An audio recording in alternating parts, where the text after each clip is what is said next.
ये गौतम बुद्ध की प्रेरणाबाई कहानी का पार्ट 2 है। बुद्ध का धैर्य और मन की शक्ति। आरव अब बुद्ध के आश्रम में कई दिनों से रह रहा था। पहले दिन जो बेचैनी और डर उसके मन पर भारी था, अब वो धीरे धीरे हल्का होने लगा। लेकिन उसका मन पूरी तरह शांत नहीं हुआ था। वो अभी भी सवालों से भरा हुआ था। क्या सच में इंसान अपने मन को काबू कर सकता है? क्या धैर्य और शांति इतनी ताकतवर होती हैं कि वे इंसान की किस्मत बदल दें? सुबह होते ही आरव देखता, बुद्ध साधारण सा वस्त्र पहनकर नंगे पांव चलकर गांव में भिक्षा लेने जाते। लोग उन्हें आदर से भोजन देते और वे हमेशा मुस्कान के साथ स्वीकार करते। आरव को ये अजीब लगता, इतना महान व्यक्ति होकर भी इतने साधारण क्यों? अगर वे चाहें तो लोग उन्हें राजा बना देंगे, फिर क्यों वे इतनी सादगी से रहते हैं? एक दिन उसने ये सवाल बुद्ध से ही पूछ लिया, भगवान, आप तो राजा भी रह चुके हैं, क्या कभी आपको इच्छा नहीं होती कि फिर से वैसा वैभव मिले? बुद्ध ने मुस्कुराकर कहा, आरव, वैभव बाहर की चीज है और उसकी प्यास कभी नहीं बुझती। राजा को भी और ज्यादा चाहिए, साधारण को भी और ज्यादा चाहिए, लेकिन जो अपने भीतर राजा बन जाए उसे बाहर के ताज की कोई जरूरत नहीं रहती। ये सुनकर आरव देर तक सोचता रहा, क्या सच में बाहर की चीजें कभी संतुष्टि नहीं दे सकती? क्या असली संतोष भीतर से आता है?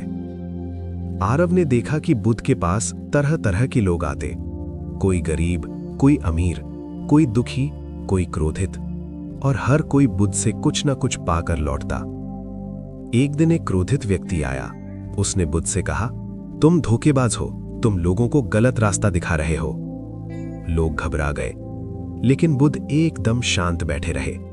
उन्होंने बस इतना कहा, भाई, अगर तुम सोचते हो कि मैं धोखेबाज हूं तो तुम्हारे पास अधिकार है मुझे ऐसा कहने का, लेकिन ये जान लो कि तुम्हारे शब्द मेरी सच्चाई को बदल नहीं सकते। वो आदमी और गुस्से में चला गया, पर आरव भीतर से कांप गया। अगर कोई मुझे ऐसी बात कहता तो मैं तो सह नहीं पाता, पर बुद्ध ने इतनी शांति कैसे रखी?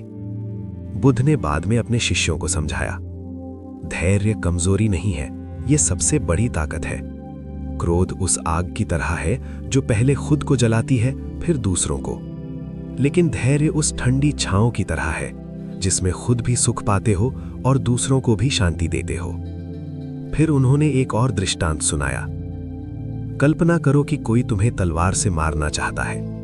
अगर तुम भी तलवार निकाल कर लड़ोगे तो दोनों घायल होंगे, लेकिन अगर तुम धैर्य से उसका हाथ रोक लो तो न तुमको चोट लगेगी न उसे। यही धैर्य की शक्ति है।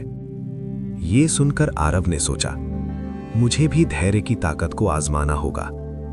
अगले दिन जब वो गांव से पानी भरकर लौट रहा था तो रास्ते में कुछ लोग उसका मजाक उड़ाने लगे। पहले तो उसका मन गर्म हुआ, लेकिन उसने बुद्ध की बात याद की। क्रोध आग है। उसने गहरी सांस ली और चुपचाप आगे बढ़ गया। दिल में हल्की सी जलन जरूर हुई, लेकिन जब वो नदी किनारे पहुंचा तो उसके मन में अजीब सी राहत थी। वो सोचने लगा, अगर मैं जवाब देता तो लड़ाई होती, लेकिन चुप रहकर मैंने खुद को बचा लिया। उस शाम बुद्ध ने सभा में कहा, मन सबसे बड़ा मित्र है और सबसे बड़ा शत्रु भी। अगर मन तुम्हारे नियंत्रण में है तो तुम संसार को जीत सकते हो, और अगर मन तुम्हें नियंत्रित कर रहा है तो तुम खुद से भी हार जाओगे। उन्होंने आरव को देखा और पूछा, आज तुमने धैर्य का अभ्यास किया? आरव ने शर्माते हुए सिर झुका लिया और बोला, हां, और मुझे लगा जैसे मैंने खुद को जीत लिया हो। बुद्ध मुस्कुराए। यही शुरुआत है। मन की शक्ति तभी मिलती है जब हम हर परिस्थिति में सजग और धैर्यवान बने रहें। अब बुद्ध ने उसे ध्यान का दूसरा चरण सिखाया।